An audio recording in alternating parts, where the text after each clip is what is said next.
Paris में दुनिया के मशहूर तरीन लवर म्यूजियम में एक दिल दहला देने वाली वारदात, जहां नकाब पोश चोरों ने दिन के उजाले में फ्रांस के शाही ताज और जवाहर चुरा लिए। पीर के रोज सुबह तकरीबन 9:30 बजे 4 अफराद पर मुश्तमिल एक गिरोह गाड़ी पर लगे मैकेनिकल लिफ्ट के जरिए गैलरी ऑफ अपोलो तक पहुंचा। ये वही तारीखी हॉल है जहां फ्रांस की मलिका एम्प्रेस योजनी का बेशकीमत ताज और दीगर नायाब जेवरात रखे गए हैं। शाहिदीन के मुताबिक 2 चोरों ने पावर टूल्स की मदद से खिड़की का शीशा काटा और अंदर दाखिल हुए।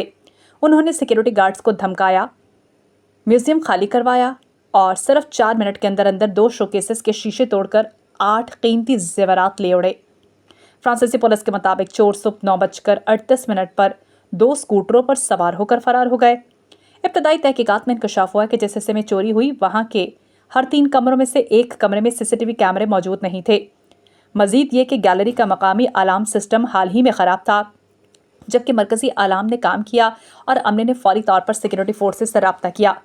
फ्रांसीसी सेनेट की फाइनेंस कमेटी की रुकन नताली गोले ने इस वाक़े को इंतहाई तकलीफ दे करार देते हुए कहा कि हम सब मायूस और नाराज़ हैं और समझना मुश्किल है कि इतनी बड़ी चोरी इतनी आसानी से कैसे हो गई।